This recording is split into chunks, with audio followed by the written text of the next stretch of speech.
नमस्कार, आपनू उत्तराखंड में आपका स्वागत है और मैं हूं आपके साथ लोकेश जगवानी। प्रधानमंत्री नरेंद्र मोदी ने वीडियो कॉन्फ्रेंसिंग के माध्यम से केदारनाथ में चल रहे निर्माण कार्यों की समीक्षा की। प्रधानमंत्री नरेंद्र मोदी ने इस दौरान कहा कि केदारनाथ मंदिर और जगत गुरु आदि शंकराचार्य समाधि स्थल की दिव्यता बढ़े और स्वच्छता को केंद्र में रखकर व्यापक विकास हो।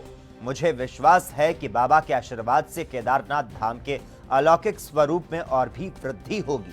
पवित्र सावन मास में आज केदारनाथ धाम में हो रहे विकास कार्यों और धाम की दिव्यता को बढ़ाने के लिए चल रहे प्रयासों की समीक्षा करने का सौभाग्य मुझे प्राप्त हुआ। बाबा केदारनाथ के दर्शन मात्र से करोड़ों लोगों को अपूर्व ऊर्जा मिलती है। यात्रियों को गौरीकुंड केदारनाथ मार्ग पर सब सुविधाएं मिले, टेक्नोलॉजी के जरिए तीर्थ के ऐतिहासिक और सांस्कृतिक महत्व को दिखाया जाए, ऐसी व्यवस्था विकसित हो, इनको लेकर विस्तृत समीक्षा की गई। आपको बता दें, इस बैठक में मुख्यमंत्री त्रिवेंद्र सिंह रावत, मुख्य सचिव उल्पत कुमार सिंह और अन्य उच्च अधिकारी उपस्थित रहे।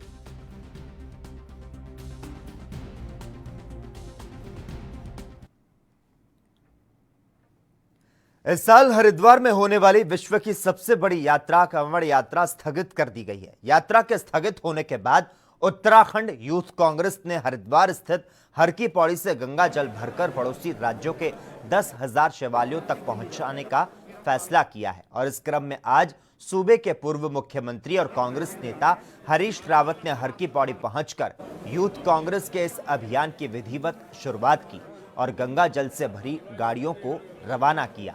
और इस दौरान हरीश रावत ने कांवड़ यात्रा और 2021 कुंभ मेले को लेकर उत्तराखंड राज्य सरकार पर निशाना भी साधा। तो वहीं पड़ोसी देश नेपाल से हाल के समय में रिश्तों में आई खटास पर हरीश रावत ने केंद्र सरकार को भारत के सभी पड़ोसी देशों से बिगड़ रहे संबंधों को लेकर चिंतन करने की सलाह दी।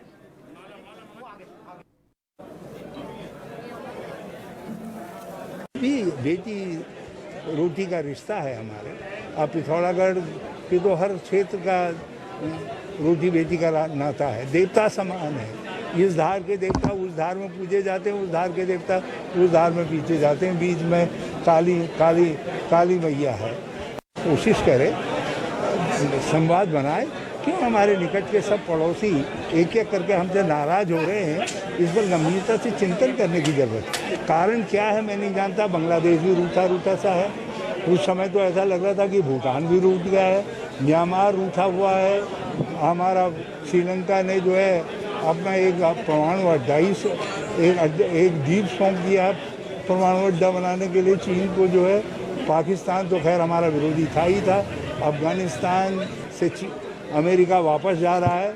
हमने अपने से लोग भी गंवाए, पैसा भी गंवाया और उस अफगानिस्तान के भविष्य की जो चर्चा हो रही है उसमें हमको कहीं शामिल नहीं किया जा रहा है। एक नया टॉप स्पॉट भारत के शीर्ष पर फिर खड़ा होने जा रहा है। तो ये सब चीज़ें हैं।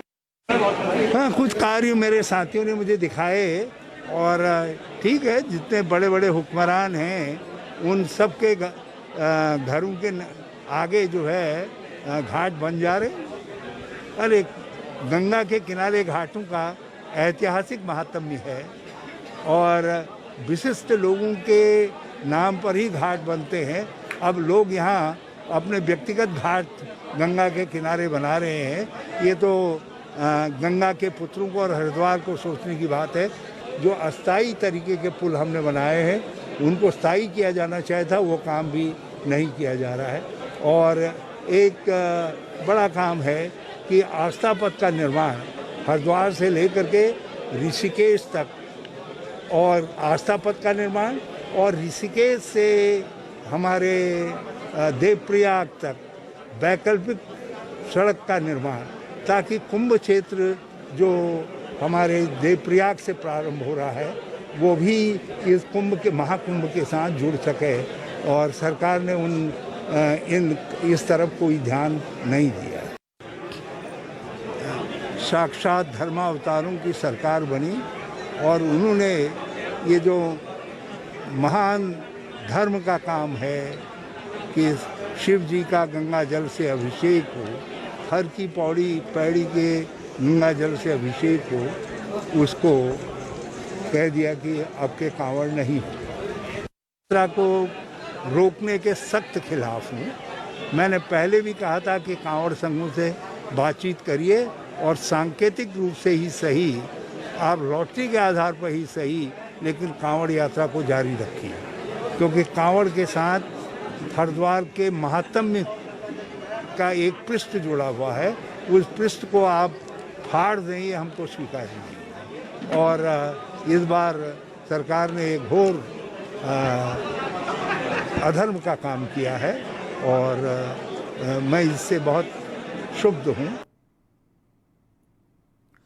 दूसरी ओर हरीश रावत ने हरिद्वार के कनखल स्थित बड़ा उदासीन अखाड़ा पहुंचकर संतों और गंगा सभा के पदाधिकारियों से मुलाकात की और इस दौरान हरीश रावत ने 2016 में हर की पौड़ी से बह रही गंगा को गंगा स्कैप चैनल घोषित करने के लिए जन समुदाय से माफी मांगी और इस मसले पर अन्य प्रतिक्रियाएं भी सामने आई है। आइए सुनते हैं किसने क्या कुछ कहा। भावना है कि हम सब बहुत अच्छी यदि ब्रह्मकुंड पर गंगा नहीं है, हर की पौड़ी पर गंगा नहीं है, तो गंगा का अविरल प्रवाह है वो, तो उसके प्रति कोई दूसरी भावना या समझ के होने का सवाल ही पैदा नहीं होता। तो तत्कालिक कारण से हमने पत्र लिखा था, उसको लेकर के जितने लोगों की भी भावनाएं आहत हुई हों, मैं उन सब से बहुत क्षमा चाहता हूँ और मैंने इसीलिए श्री 1008 अखाड़ा परिषद को और गंगा सभा दोनों को संबोधित करते हुए एक पत्र लिख दिया है कि इसको राज्य सरकार जो है तत्काल आदेश जारी करके पुराने आदेश को बदले। सुबह का भूला शाम को घर आ जाए उसे भूला हुआ नहीं करता। इसी संदर्भ में हमारे पूर्व मुख्यमंत्री जी श्री हरीश रावत जी महाराज श्री गंगा सभा हरिद्वार के सभी नागरिकों से उन्होंने अपनी भूल को उजागर किया है और उन्होंने ये आश्वासन भी आज दे करके गए हैं और जब जब वो हर की पैरी गंगा के तट पे आए हैं तब तक उन्होंने अपने भूल को सुधार करने का आश्वासन देकर और आज भी वो कह गए कि हमारी सरकार जब भी आएगी तो सर्वप्रथम हम यही कार्य करेंगे कि जो गंगा की मूल रूप यहाँ पे स्थापित थी, सभी तीर्थों का जो घाटों पे है जो स्थापित है उन सब को पुनर्स्थापित करेंगे। इस बात को महसूस कर रहे हैं कि वास्तव में उनसे ये जाने अनजाने में कार्य हुआ है और ये वास्तव में धर्म के ऊपर कुठाराघात है। पूर्ण हरिद्वार इस बात की मांग करता आ रहा है, चाहे गंगा सभा हो, अखाड़ा परिषद हो, व्यापार संगठन हो और तमाम जितने भी धार्मिक हरिद्वार में व्यक्ति हैं, उन सभी की ये लगातार 4 सालों से मांग रही है कि आप इसमें अपने आप स्वतः ही ऐसा रास्ता निकालें जिससे किसी भी स्थिति में हर की पैड़ी को स्केप चैनल नाम से संबोधित न किया जाए। हम सबका जो विरोध है या आक्रोश है वो माँ गंगा को स्केप चैनल कहने के नाम पर है। कोविड-19 के कारण उत्तराखंड लौटे प्रवासियों के संबंध में ग्राम्य विकास एवं पलायन आयोग ने रिपोर्ट तैयार की थी। इसका मुख्यमंत्री त्रिवेंद्र सिंह रावत ने विमोचन किया। मुख्यमंत्री ने कहा कि मुख्यमंत्री स्वरोजगार योजना से लाभ उठाने के लिए अधिक से अधिक लोगों को प्रेरित किया जाए। इसके समन्वय के लिए राज्य स्तर पर एक प्रकोष्ठ की स्थापना की जाएगी। आयोग के उपाध्यक्ष डॉक्टर एस नेगी ने बताया कि 21 जून तक वापस आए प्रवासियों में से 2,15,875 का सर्वेक्षण किया गया। इनमें सबसे अधिक प्रवासी पौड़ी और अल्मोड़ा लौटे हैं। उत्तराखंड लौटे प्रवासियों की स्किल मैपिंग की गई। इनमें सबसे अधिक 58% लोग प्राइवेट नौकरी और आतिथ्य क्षेत्र में कार्यरत थे। इसके अतिरिक्त तकनीकी, बीपीओ और स्वरोजगार से जुड़े लोग हैं। छात्र और मजदूर भी आए हैं। रिपोर्ट में प्रवासियों के रोजगार के लिए मुख्यमंत्री स्वरोजगार योजना को सबसे महत्वपूर्ण बताया गया। इसमें तमाम विभागों की योजनाओं को शामिल किया गया। इसीलिए राज्य स्तर पर इनमें समन्वय के लिए एक प्रकोष्ठ स्थापित किया जाना चाहिए। उद्यान, कृषि, माइक्रो फूड प्रोसेसिंग, पशुपालन, दुग्ध व्यवसाय, पोल्ट्री, जैविक कृषि आदि पर विशेष महत्व दिया जाए।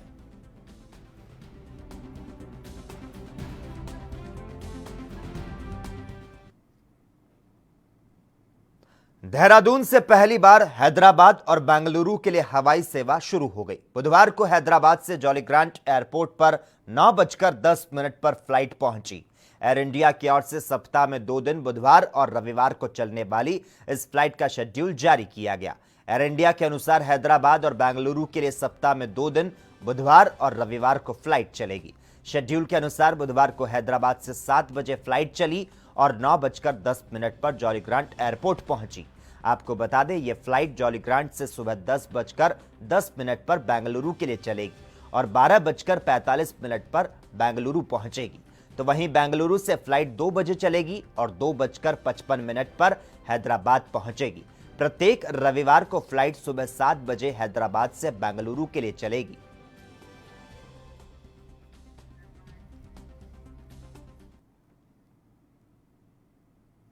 उत्तराखंड के राजधानी देहरादून में एक बड़ा हादसा हुआ है। यहां एक मकान के गिरने की वजह से 4 लोगों की मौत हो गई।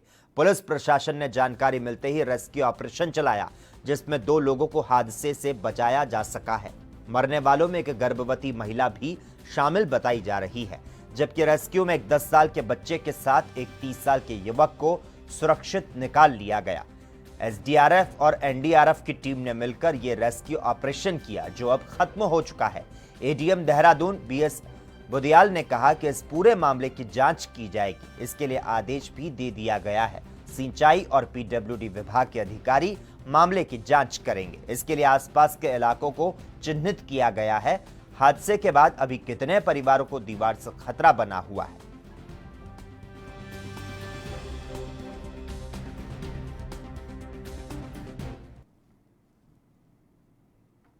अपने उत्तराखंड में खबरों का सिलसिला लगातार जारी रहेगा। यहां पर हम रुकते हैं एक छोटे से ब्रेक के लिए।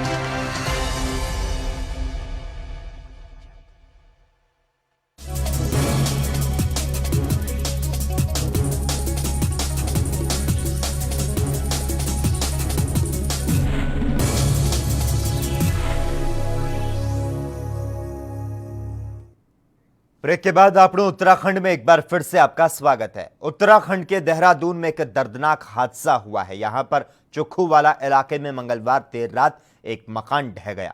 इस पूरे हादसे पर ज्यादा जानकारी देते हुए एसएचओ सिटी एसएस नेगी ने क्या कुछ कहा, आइए सुनते हैं।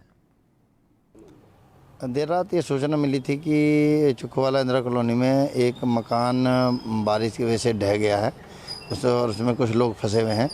इस सूचना पर रात में पुलिस मौके पर पहुंच गई थी और उस समय जो है हमारे आईजी रेंज साहब और हमारे डीआईजी एसएसपी साहब, एसपी सिटी मैडम, डीएम साहब स्वयं मौके पर आ गए थे। उनकी देखरेख में काफ़ी रेस्क्यू किया गया। एनडीआरएफ, एसडीआरएफ और नगर निगम की टीमें भी आ गई थी। कुल 6 लोग इसमें इसी जद में आए थे। 2 लोग उसमें सुरक्षित निकाल लिए गए थे। 4 लोगों की कैजुअल्टी हुई है। कुल इसमें 6 लोग थे। कुछ पता चल पाया किस वजह से ये सब घटना हुई? ये चूँकि ये मकान नीचे है और जो पीछे पुश्ता है वो ऊंचाई में लगा हुआ था। बारिश की वजह से संभवतः बारिश बहुत अधिक हुई है और वो पानी रिस के पुश्ता उसको सह नहीं पाया और पूरा मलबा ढह गया मकान के ऊपर छत पे। और उसमें फिर ये कारण बारिश, अत्यधिक बारिश की वजह से कारण माना जा रहा है। रेस्क्यू पूरा हो गया? हाँ, रेस्क्यू कंप्लीट हो गया है और अग्रिम कार्रवाई चल रही है। मलबा हटवाने की और जो कार्रवाई है वो चल रही है। वहीं चंपावत पुलिस के एंटी ह्यूमन ट्रैफिकिंग सेल ने अंतर्राज्यीय महिला तस्करी गिरोह का भंडाफोड़ किया। 3 महिला तस्करों को गिरफ्तार करने के साथ ही सेल ने एक नाबालिग बच्ची को भी बरामद किया है। पुलिस कार्यालय में एसपी लोकेश्वर सिंह ने पूरे मामले का खुलासा करते हुए बताया कि मंगलवार को एंटी ह्यूमन ट्रैफिकिंग सेल के प्रभारी मंजू पांडे ने मुखबिर की सूचना पर 3 महिलाओं को गिरफ्तार किया।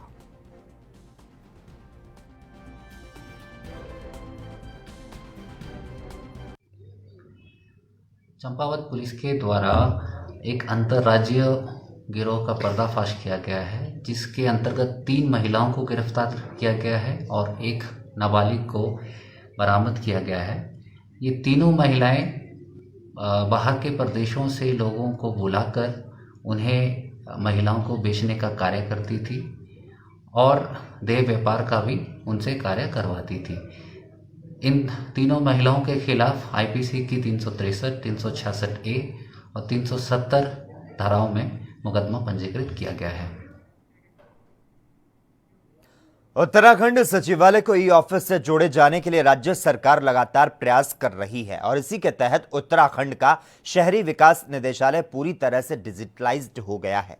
शहरी विकास निदेशालय ई ऑफिस में परिवर्तित होने वाला राज्य का पहला निदेशालय बन चुका है।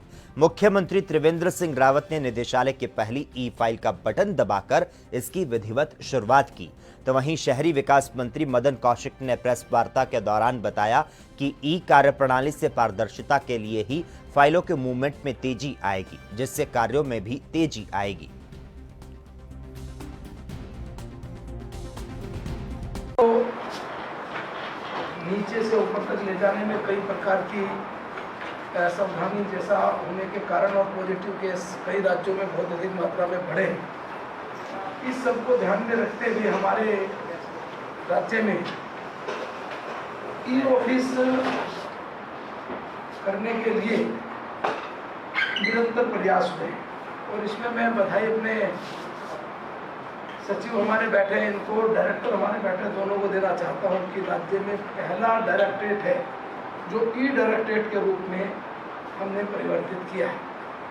अब डायरेक्टरेट के अंदर सारी फाइलें हमारी सचिवालय में ई ऑफिस के माध्यम से जो फाइलें हुई हैं अभी तक, इसमें हमने पूरे अलग अलग विभागों की निकली हैं।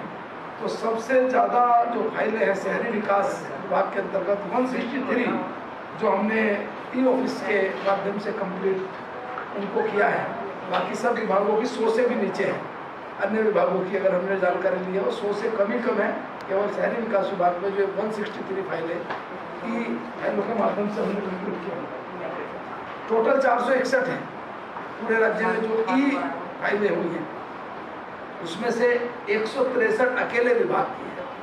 एक काम तो हमने ये बहुत बड़ा आज किया है, पहला डायरेक्टरेट हमारा बना है। हरिद्वार के गांव बिशनपुर कुंडी टांडा भोगपुर में अवैध खनन के संबंध में मिल रही शिकायतों का संज्ञान लेते हुए उप जिलाधिकारी ने खनन क्षेत्र में छापेमारी कर 2 लोडर जेसीबी को पकड़ा। राजस्व विभाग की ओर से बनाई गई एंटी माइनिंग टीम के 4 सदस्यों पर गाज भी गिरी है। ड्यूटी से नदारद पाए जाने पर जिलाधिकारी ने चारों राजस्व कर्मियों से स्पष्टीकरण मांगा। खनन में पकड़ी गई दोनों मशीनों को पुलिस चौकी फैरूपुर द्वारा अवैध खनन में सीज किया गया है।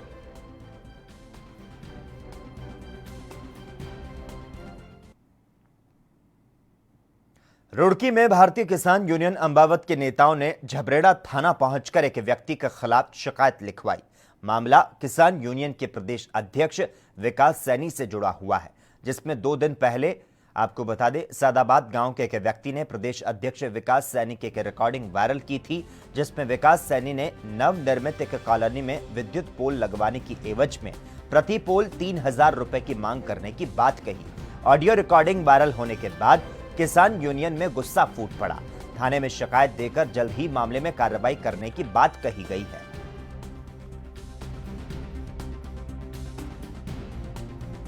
थाना झबरेड़ा में तहरीर दी है। मैं भारतीय किसान यूनियन अम्बावत का प्रदेश अध्यक्ष विधिक सैल हूँ, फरमान त्यागी एडवोकेट। तो इसी के लेकर हमने कल दरअसल दिनांक 13/7/2020 को हमारे प्रदेश अध्यक्ष विकास सिंह सैनी के खिलाफ कुछ असामाजिक तत्वों ने, कुछ बाहरी लोगों ने एक फर्जी न्यूज़ चलवाई है सोशल मीडिया पर, और उसमें कहा गया है कि विकास सैनी ने 12,000 रुपये किसी खंभों को लेकर रिश्वत के लिए मांगे। तो वो बेबुनियादी बातें जो उसमें सामने आई है, उसी के संबंध में जो आदमी जिसने ये पूरा षड्यंत्र के तहत ये काम किया है, उसके खिलाफ आज हमने अपना झबरेड़ा थाने में यहाँ पर उस प्रियांकुल त्यागी बेड़े की सदाबाद का रहने वाला है, उसके खिलाफ हमने यहाँ तहरीर दी है। किसान यूनियन ए ने ये दिया है, तहरीर के रूप में दी है। इसमें जो एक प्रियांकुल त्यागी है बेड़ की सदाबाद का, इनका कहना है कि जो इनके प्रदेश अध्यक्ष हैं विकास सैनी, इनके खिलाफ इसने कि झूठा ब्लेम लगाया है कि रिश्वत लेने का। तो इसमें इन्होंने दिया है, इसकी जांच करके जो भी अग्रिम कार्रवाई होगी। गंगोली हाट विकास खंड के टुंडा चौड़ा के ग्रामीणों के प्रयासों के चलते सड़क का सपना पूरा हो गया है। यहां लॉकडाउन के दौरान प्रवासियों ने ग्राम प्रधान मनीषा देवी की पहल पर श्रमदान के जरिए सड़क बना दी। जिला प्रशासन ने हरकत में आकर गांव तक सड़क पहुंचाने में मदद की। आजादी के 7 दशक के बाद टुंडा चौड़ा गांव सड़क सुविधा से जुड़ चुका है।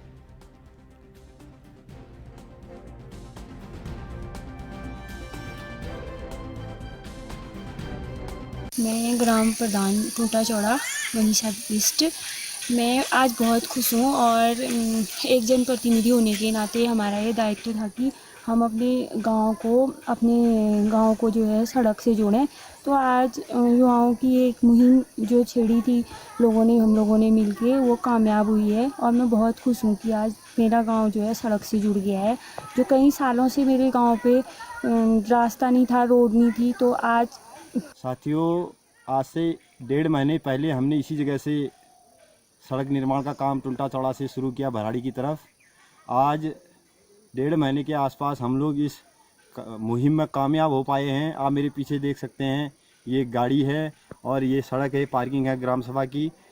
हमारे गांव के युवाओं ने हमारे ग्राम प्रधान मनीषा देवी जी ने जो संकल्प लिया था हमारे युवाओं के साथ, आज हम उसमें कामयाब हुए। मैं बहुत खुश हूँ कि मैंने भी एक संकल्प लिया था कि जब तक इस ग्राम सभा में सड़क नहीं आएगी हम चैन से नहीं बैठेंगे, हम युवा चैन से नहीं बैठेंगे। आज सभी युवाओं के बुजुर्गों के आशीर्वाद से, सहयोग से और हम अपने ग्राम सभा तक सड़क लाने में कामयाब हुए। उत्तराखंड के काशीपुर के कुंडा थाना पुलिस को बड़ी कामयाबी हासिल हुई है। कुंडा थाना में थाना अध्यक्ष विनोद ने मामले के बारे में जानकारी दी। उन्होंने कहा कि जिले की पुलिस कप्तान की ओर से संदिग्धों के खिलाफ अभियान चलाया गया, जिसके तहत 2 दिन पहले वाहन चेकिंग के दौरान 2 मोटरसाइकिल के साथ 3 चोरों को गिरफ्तार किया गया था। पुलिस के अनुसार तीनों चोर अपने शौक को पूरा करने के लिए बाइक चोरी का काम किया करते थे। फिलहाल पुलिस ने तीनों को गिरफ्तार कर न्यायालय के समक्ष पेश कर दिया है। वरिष्ठ पुलिस अधीक्षक महोदय द्वारा जो संदिग्धों के विरुद्ध जनपद में एक अभियान चलाया गया है, दिनांक 13/7 को वाहन चेकिंग के दौरान पुलिस द्वारा जो है 3 अभियुक्तगणों को 2 मोटरसाइकिल के साथ गिरफ्तार किया गया था। बाद में पूछताछ के दौरान उनके द्वारा बताया गया कि काशीपुर, ITI और मंडी क्षेत्र से उनके द्वारा 4 अन्य मोटरसाइकिलें भी चोरी की गई हैं। बाद में उनकी निशानदेही पे 4 अन्य मोटरसाइकिलें भी नेवला फार्म अभियुक्त मनदीप के घर के बाहर पीछे से बरामद की गई हैं। कुल 6 मोटरसाइकिलें बरामद हुई हैं, जिसमें 3 मोटरसाइकिलें काशीपुर थाने से संबंधित हैं, 1 ITI थाने से संबंधित है और 1 कुंडा थाने से संबंधित है। 1 बाइक की अभी तस्दीक कराई जा रही है। किस स्तर के लोग हैं और क्या इनका आपराधिक रिकॉर्ड किस तरह का है? अभी ये नई उम्र के लड़के हैं, करीब 19-20 साल के हैं और अभी तक जो जांचने में आया है इनका आपराधिक इतिहास पता नहीं चल पाया है या नहीं है, लेकिन नई युक्त उसके लड़के हैं और अपने जो शौक़ को पूरा करने के लिए ये कार्य कर रहे हैं।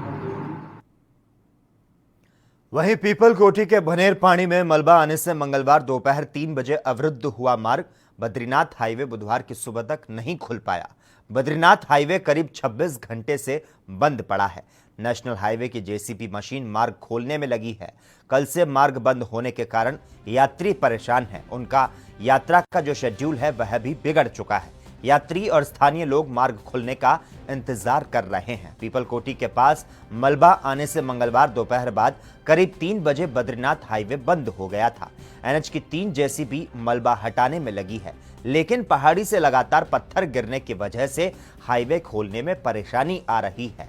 आपको बता दें, 2 दिन से जिले में बारिश न होने की वजह से हाईवे पर यातायात में किसी तरह की बाधा नहीं थी, लेकिन मंगलवार को चटक धूप होने के बावजूद पीपलकोटी से आगे बद्रीनाथ की तरफ चाड़ातोक में भारी मात्रा में मलबा और बोल्डर सड़क पर आ गिरे। दोनों तरफ वाहनों की लंबी कतारें लग गई।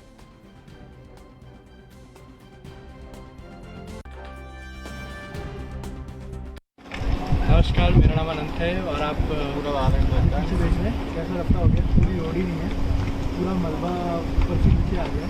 तो इस वजह से हम अल्मोड़ी की कल से हम यहीं पर ही अटके हुए हैं और आगे अल्मोड़ा जाना चाह रहे हैं लेकिन जा ही नहीं पा रहे हैं।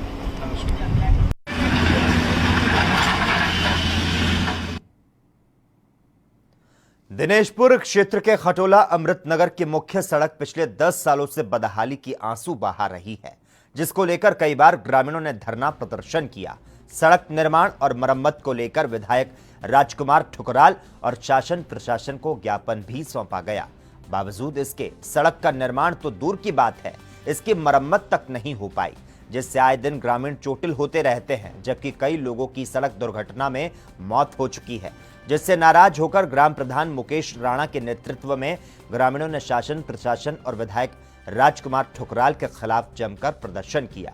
तो चेतावनी देते हुए यह भी कहा कि जल्द से जल्द सड़क निर्माण और मरम्मत नहीं किया गया तो हम उग्र आंदोलन करने के लिए बाध्य होंगे।